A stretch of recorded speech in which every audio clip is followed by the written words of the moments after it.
buenas a todos, vamos a hablar ahora de la respuesta inflamatoria, tanto aguda como crónica, también de la granulomatosis. Bien, vamos a iniciar con la respuesta inflamatoria aguda, primero iniciando ¿qué es la inflamación aguda como tal? Es una reacción temprana de los tejidos locales y de los vasos sanguíneos a la lesión. Esto va a estar mediado por la inmunidad innata. Los estímulos desencadenantes para esto serán más que nada las infecciones, reacciones inmunitarias, traumatismos contusos y penetrantes, agentes físicos y químicos, la necrosis tisular como tal, y el objetivo más que nada de esta inflamación aguda será localizar el proceso, remover el agente causal y reparar el área dañada.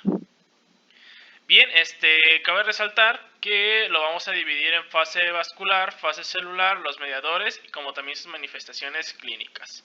En la fase vascular vamos a tener primero que va a haber una constricción transitoria de arteriolas. Esto va a proporcionar que se lleve una vasodilatación por estos mediadores, por la histamina y el óxido nítrico, que como sabemos causa una vasodilatación, principalmente en las arteriolas y en segundo los lechos capilares. Esto va a producir un eritema y un aumento de la temperatura.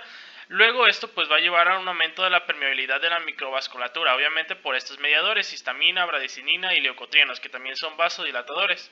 Esto va a proporcionar que se hagan brechas endoteliales en las vénulas, exudados a los espacios extravasculares, también como un incremento en la concentración de los constituyentes de la sangre, obviamente ya sea para aumentar la permeabilidad, para darle el exudado como tal, hagan la quimiotaxis y estén los elementos constituyentes, ya sea para eliminar si hay un agente patógeno o si necesita una reparación. Más adelante hablaremos detenidamente de esto.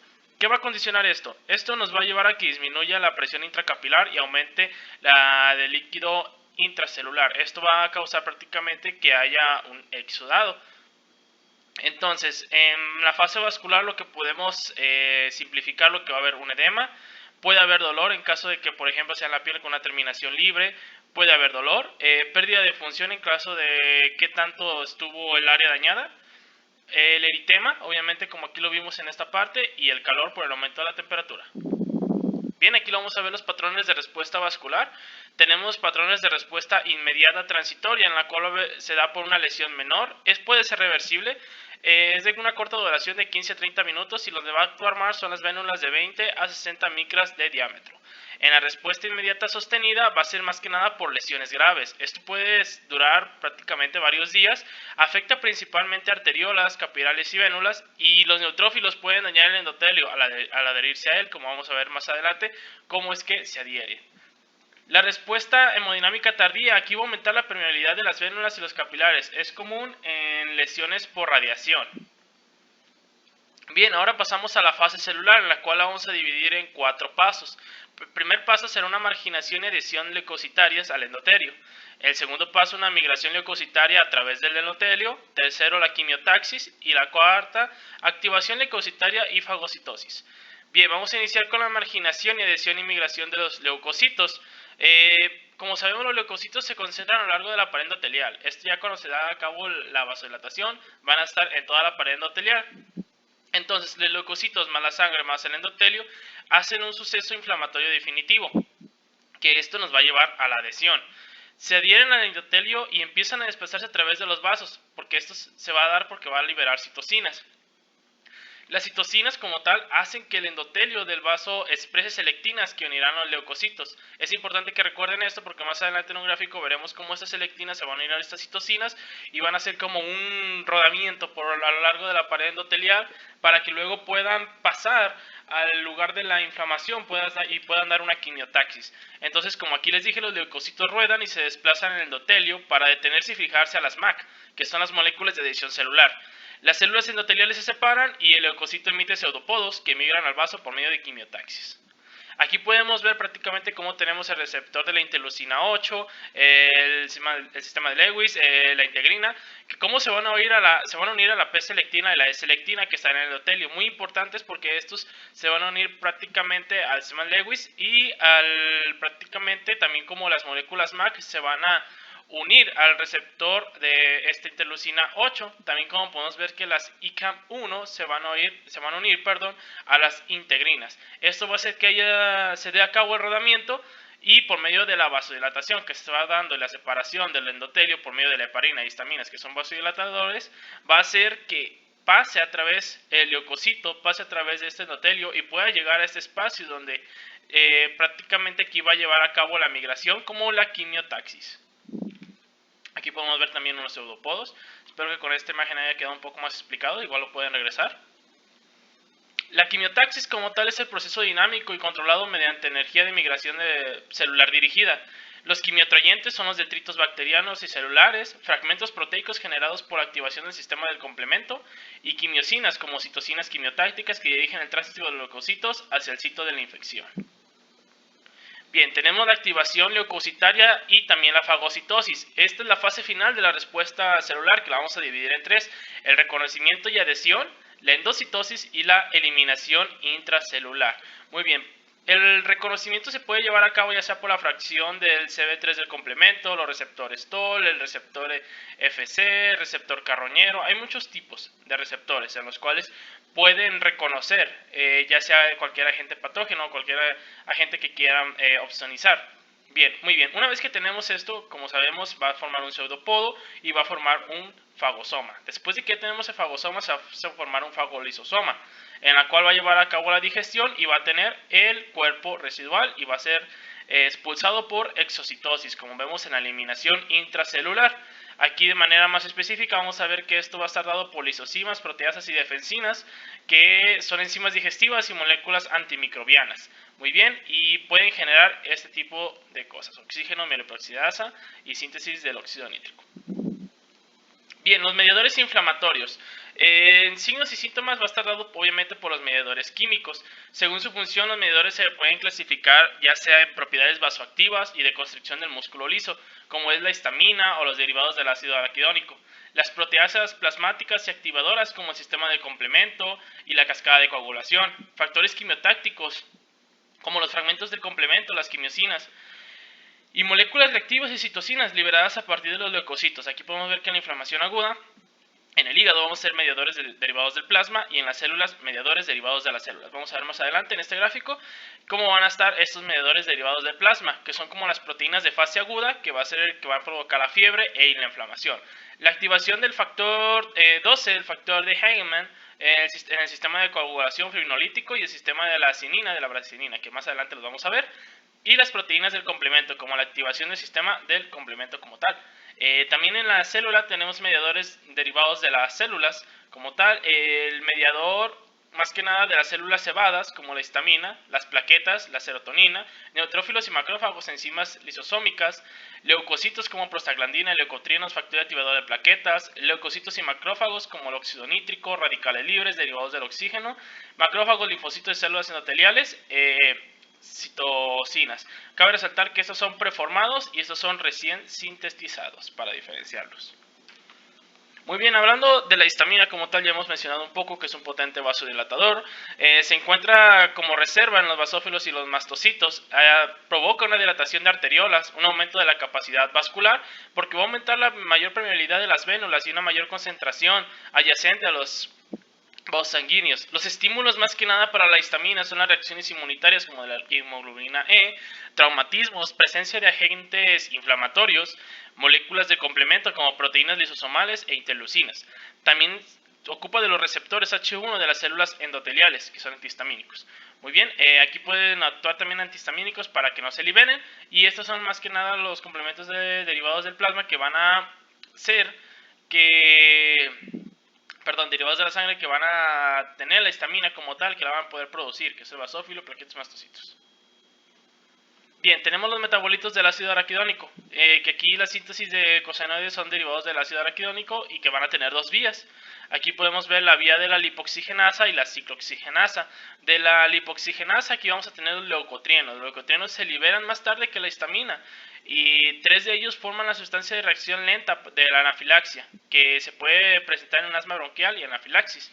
Esto induce a la contracción del músculo liso y constriñe las vías respiratorias pulmonares, e incrementa la permeabilidad vascular.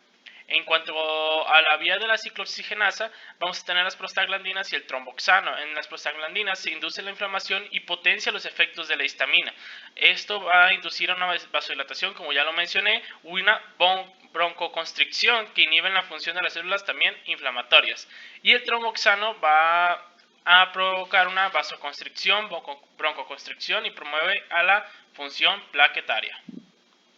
Bien, vamos a hablar de las proteínas del plasma como tal. Hablamos del sistema de coagulación, sistema del complemento y sistema de la acinina.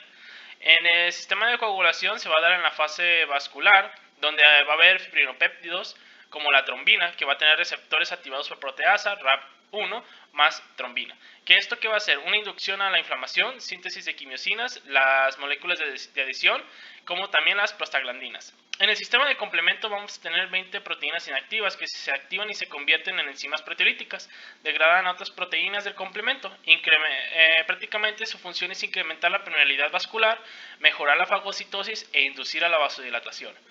Y el sistema de la acinina, como los cinógenos, que van a estar también activados por la calicreína, con los péptidos vasoactivos van a formar la bradiocinina, que esto prácticamente también va a formar la permeabilidad vascular, la contracción del músculo liso, dilatación y dolor. Bien, ahora vamos a hablar de las citocinas y quimiosinas. ¿Quiénes las producen? Pues ya sean los macrófagos activados, linfocitos activados, endotelio, tejido conectivo y el epitelio. Aquí más que nada va a actuar la interleucina 1 y el TNF-beta, como el alfa, y que inducen al endotelio que produzca las MAC. También va a haber una agresión de neutrófilos y va a haber mediadores de respuesta aguda en la infección y en la lesión. Vamos a tener citocinas quimiotácticas como inflamatorias en respuestas a toxinas bacterianas. Estas van a reclutar leucocitos y van a persistir en los sitios de inflamación y de lesión. Aquí podemos ver cómo estos factores van a hacer una acción, ya sea en las células endoteliales, en los neutrófilos, y van a proporcionar la respuesta de la fase aguda. Por ejemplo, en las células endoteliales vamos a tener las moléculas de adhesión, citocinas, eucosanoides, quimiosinas y radicales de oxígeno. En los neutrófilos, más que nada para la agregación y el cebado, y en la respuesta de fase aguda, la fiebre, anorexia, hipotensión, aumento de la frecuencia cardíaca y liberación de corticosteroides. Bien, manifestaciones locales como tal, el edema, por supuesto, por el aumento de la permeabilidad vascular, la producción de exudados, ya sean serosos, membranosos, fibrinoides, hemorrágicos o purulentos. Estos purulentos pueden ser de leucocitos degradados y de dendritos celulares que pueden formar abscesos, o una ulceración en una superficie epitelial que puede desarrollar una necrosis, como podemos ver aquí. Entonces podemos llevar a cabo primero la inflamación, la supuración y luego la formación del absceso. Bien, ahora vamos a hablar de la inflamación crónica como tal. Aquí que esto puede durar semanas, meses o incluso años. Es una infiltración de células mononucleares y linfocitos, una proliferación de fibroblastos en lugar de exudados, y es un mayor riesgo de cicatrización y de deformidad. Las causas pueden ya ser cuerpos extraños, como podemos ver aquí en las imágenes, virus, hongos, bacterias y parásitos, como el bacilo tuberculoso, la actinomicetos, como también la presencia de tejido lesionado. En la fase celular de la inflamación crónica incluye la infiltración por células mononucleadas, tales como los macrófagos, linfocitos y células plasmáticas, la destrucción hística, como también la reparación que implica la proliferación de nuevos vasos y fibrosis. Aquí como podemos ver en este gráfico, cómo se está llevando a cabo la progresión por una inflamación crónica, angiogénesis, infiltración de células mononucleares y la fibrosis por medio de la cicatriz. O sea, esto es prácticamente la cicatriz. Va a llevar a la curación, o también una formación de pus de abscesos quiere llevar a la curación, pero esto nos va a llevar a una fibrosis que lo puede también proporcionar a una pérdida de función. Bien, vamos a ver que la infiltración por células mononucleadas, tales como los macrófagos y linfocitos, se va a dar de esta forma. Entonces hablamos que es una extravasación de los monocitos que se van a transformar en macrófagos. También va a haber una migración de linfocitos y se van a activar también por medio de estos linfocitos y macrófagos va a formar un macrófago activado. Los macrófagos sintetizan estas citocinas, tales como la interleucina 1, que contribuyen a activar aún más a los linfocitos y también a otras células, así como otras sustancias para destruir el antígeno. Entonces prácticamente hablamos de aquí de una acumulación. El resultado final es un foco inflamatorio donde los macrófagos y los linfocitos T que se estimulan continuamente entre sí hasta que desaparecen el antígeno desencadenante. Otras células involucradas, los linfocitos T y los linfocitos B, en caso de pues, que sean inflamaciones crónicas graves, pueden formar estos nódulos linfáticos, o ya sea que los eosinófilos o basófilos se secreten la hemoglobina E en caso de que sea una alergia, que tenga una reacción alérgica a esa inflamación, o en casos de una inflamación crónica, como tal lo hemos visto. Vamos a tener una destrucción hística, que los macrófagos eliminan al agente que está causando el daño y dan inicio a la reparación, pero al mismo tiempo son responsables de la gran parte de la lesión tisular circulante. Los macrófagos pueden producen, daño tisular a través de la producción de especies reactivas de oxígeno, la inducción de síntesis de metaloproteasas y la activación de factores de coagulación, y por último la producción de metabolitos de óxido nítrico y ácido araquidónico. Ok, la reparación que implica la proliferación de nuevos vasos y fibrosis. Ok, vemos aquí estos factores, CTXL4, 5, 7, que estos prácticamente va a ser para la función de reclutar neutrófilos, y el 1 y el 8, que favorecen la angiogénesis y la formación del tejido granulatorio. Bien, tenemos que la fibrosis es el resultado de la inflamación crónica y de la reparación, como ya lo hemos visto. Consiste en una acumulación excesiva de componentes de la matriz extracelular, especialmente del colágeno. Lleva a la formación excesiva de tejido cicatrizal, también en los tejidos como la fibrosis, y que pueden alterar física o gravemente la función del órgano. Aquí podemos ver una gráfica en la cual un esquema en el cual podemos ver cómo actúa esta citocina, los factores de crecimiento y la reducción de la actividad de las metaloproteinasas para formar la fibrosis. Entonces tenemos una proliferación de fibroblastos, células endoteliales, células fibrinógenas especializadas, también con un aumento de la síntesis del colágeno y una menor degradación del colágeno como tal, y esto nos va a llevar a una fibrosis. En la fase vascular, prácticamente vasodilatación y aumento de la permeabilidad, degradación de la membrana basal por estímulo angiogénico, proliferación de las células endoteliales, también va a haber factor de crecimiento endotelial vascular, también van a actuar las células endoteliales de la médula ósea que van a migrar y se van a diferenciar en células endoteliales. En la evolución final de todo esto, la curación total se va a dar cuando la resolución de la inflamación se establece de forma progresiva, regresan los síntomas cardinales, se establecen las condiciones circulatorias normales y se produce una reabsorción del exudado. La cicatrización y fibrosis, si ha habido destrucción del tejido y la resolución se establece a través de la regeneración de los tejidos o de la formación de un tejido de granulación, en el que los fibroblastos van a formar una verdadera cicatriz, como podemos ver aquí en la imagen. O de propagación, algunas inflamaciones se propagan a los tejidos vecinos. El pus es muy necrosante y destruye los tejidos alrededor para formar fístulas o abscesos, por los que se drena hacia el exterior o hacia las cavidades. Entonces, esos son los tres tipos de evoluciones finales que puede llevar. Bien, las manifestaciones clínicas, los efectos sistémicos de la inflamación son denominados en conjunto reacción de fase aguda. Los efectos sistémicos de la inflamación son fiebre por la interleucina 1, el TNF e la interleucina 6, como el malestar general, la degradación acelerada de proteínas del músculo esquelético, la síntesis de proteínas plasmáticas por medio de la interleucina 6 y alteraciones de la reserva de leucocitos circulantes. Vamos a hablar ahora de la inflamación crónica como tal con la obesidad, que resulta ser que el sistema inmunitario no es la única fuente de citocinas inflamatorias. Los adipocitos viscerales no solo generan hormonas que regulan el metabolismo, como la leptina, como la conocemos, sino que también secretan diversos mediadores proinflamatorios, entre ellos el factor de necrosis tumoral alfa y la interleucina 6.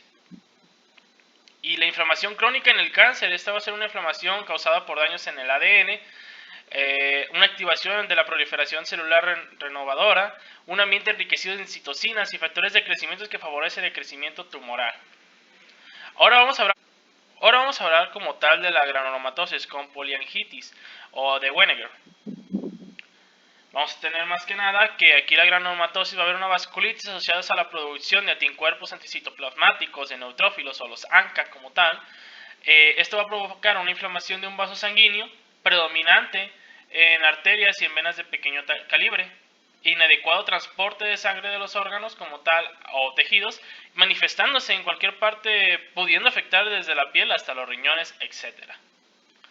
Los ANCA como tal son un grupo de anticuerpos principalmente del tipo de hemoglobina G, dirigidos contra antígenos presentes en el citoplasma de los neutrófilos que los van a estar protegiéndolos.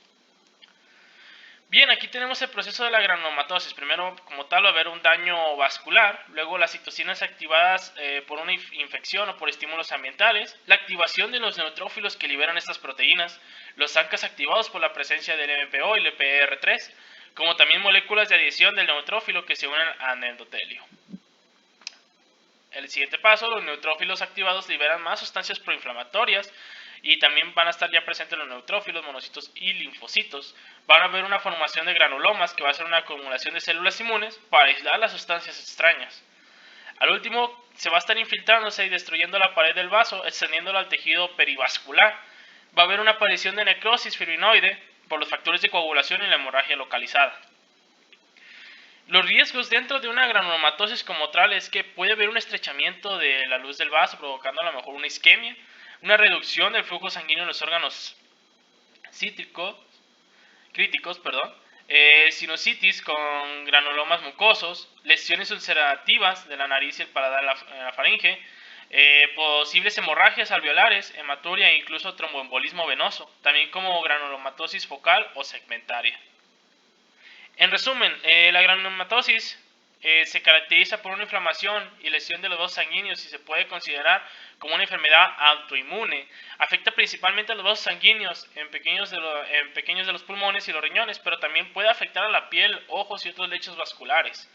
Se puede presentar en cualquier edad, claro, pero es más común a la edad de los 40 años en promedio. Su diagnóstico definitivo de una granulomatosis con poliangitis se da al tomar una biopsia lesional y al demostrar la presencia de una vasculitis granulomatosa necrosante, así como una presencia de los ANCAs.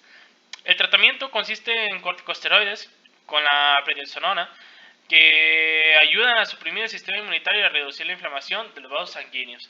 Prácticamente esto es todo lo que podemos hablar de la respuesta inflamatoria aguda como crónica, también con esos ejemplos que les he dado un poco. Más adelante hablaremos también de otros tipos de inflamación y también de las enfermedades autoinmunitarias, así que deja tu me gusta y cualquier tema que quieras que te explique, adelante lo puedes dejar en la caja de comentarios. Si te quedaron alguna duda o si requieres de la presentación, déjamelo en tus comentarios. Muchas gracias y adiós.